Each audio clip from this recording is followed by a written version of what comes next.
Section 4.5 will cover the difference between observational studies and experiments.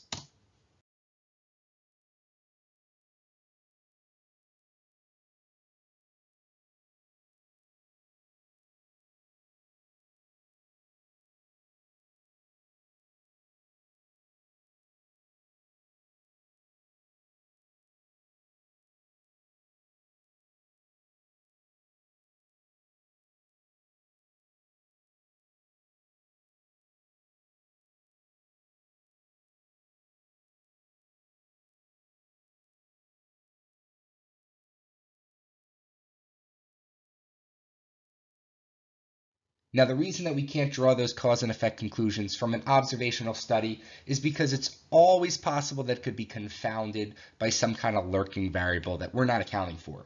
As an example, an observational study revealed that teenagers who eat with their families at least 5 times a week are more likely to get good grades in school.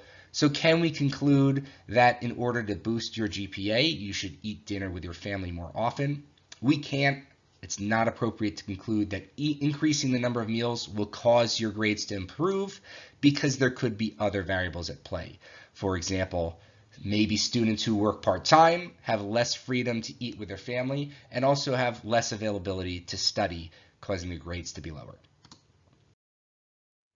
In a situation such as that one, the results would be confounded. And to explain what that means, let's first recall some terminology. A response variable is going to measure the outcome of a study, and an explanatory variable is going to help predict or explain changes in that response variable. So in that previous example, the response variable would be the grades, the GPA, how well they do in school. The explanatory variable is how often they eat meals with their family. When we talk about two variables being confounded, it's when they're associated in such a way that their effects on a response variable cannot be distinguished. So in the previous example, we see those GPAs across students who eat dinner with their family regularly and those who don't. Their GPAs are different, but we're not sure if it's because of that explanatory variable, eating dinner with their family, or if it's because some other variable that's confounding the situation, such as do they work part-time? How much available free time do they have because of other commitments, maybe extracurriculars or part-time jobs? In another example, we have a study involving 4,700 children from a children's hospital in Cincinnati, and they found that children whose mothers smoked during pregnancy were more than twice as likely to develop ADHD compared to children whose mothers did not smoke. So based on this, is it reasonable to conclude that a mother's smoking during pregnancy causes an increase in the risk of ADHD? And it is not, although it seems like a logical conclusion. Since this is an observational study, it's always possible that there's some kind of other variable at play. So for example, maybe the mothers who are smoking are also less healthy in other ways, eating less healthy diets, and it's actually the diet that's responsible for that increase in ADHD. So again, anytime that we have an observational study, it's not possible to draw any kind of cause and effect conclusion.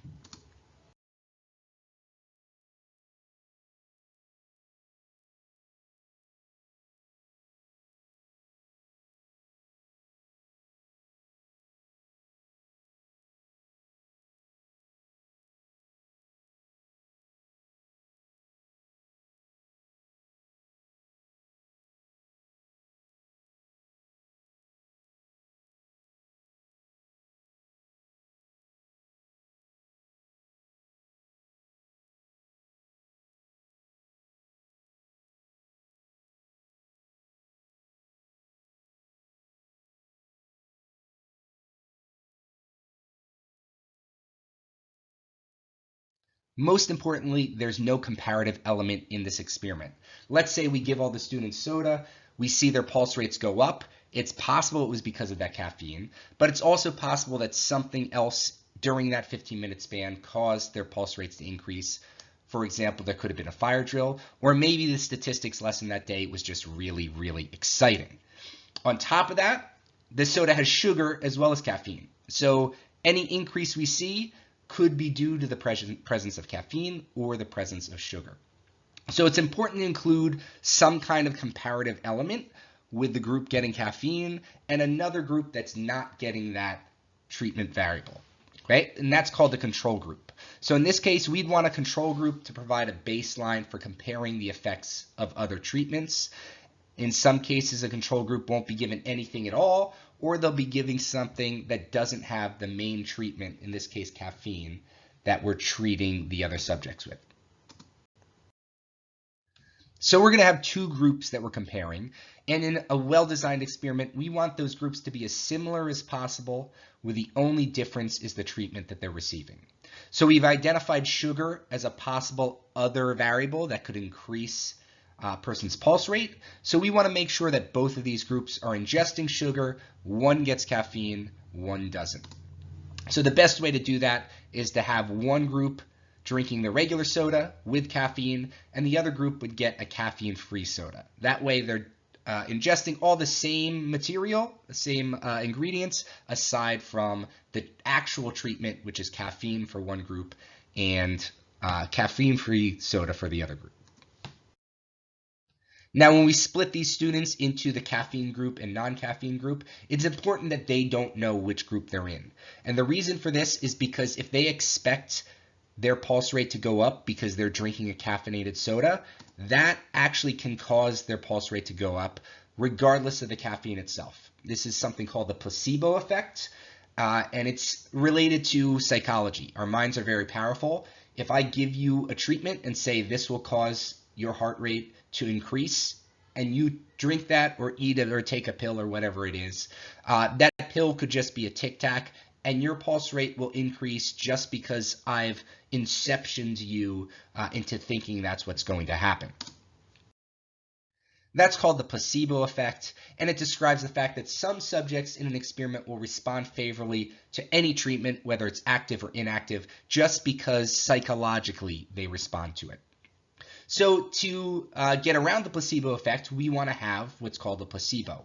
And that's a group that looks, tastes, smells, and is every way identical to the treatment that we're giving, except it doesn't have that active ingredient. So in this case, it would be a soda without the caffeine. Fortunately, that's available to us in caffeine-free soda. So placebo is a treatment that has no active ingredient, but otherwise is indistinguishable from the actual treatment. Now, placebos are a tool for blinding, and blinding in statistics is keeping subjects or evaluators in the dark about which treatments were received. So in a double-blind experiment, subjects wouldn't know which treatment they received, and the person evaluating them wouldn't know. So if you just received a cup of soda, you don't know if it's caffeine-free or regularly caffeinated soda. You are blind to that. That would be a single-blind experiment. All right. If I am the one evaluating your pulse rate at the end of this, so I have some other teacher come in and organize everything. You don't know what treatment you're getting. I don't know what treatment you're getting.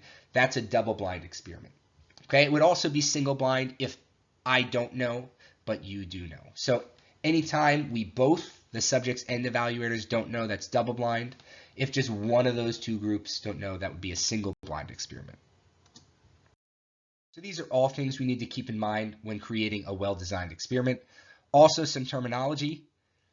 Each of the individuals in an experiment is called an experimental unit, or if they're people, we call them subjects because it sounds nicer. An experiment deliberately imposes treatments on those subjects prior to measuring their responses. So the treatment is the thing that we're manipulating. And then at the end of the experiment, we're going to measure a variable that is called the response variable. So let's recreate our caffeine experiment, but let's do it as a well-designed experiment. So we're going to have each student measure his or her pulse rate. We're going to randomly assign each student to drink 12 ounces of soda. Some of those sodas will have caffeine, others will be caffeine-free. After waiting 15 minutes, students are going to measure their pulse rates again, and we'll compare the average increase in pulse rates for each of those groups. The experimental units are the students in the class. We would call them subjects rather than experimental units. The treatments are the sodas, one with caffeine, one without. The response variable is the thing that we measure at the end. That's going to be pulse rate. Is it blinded? If so, is it single or double blind? It would be single blind in this case.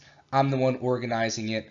I know which student is getting which type of treatment, but the students themselves don't know, so that's a single blind experiment. And what's the control group? The control group is the group receiving the caffeine-free soda.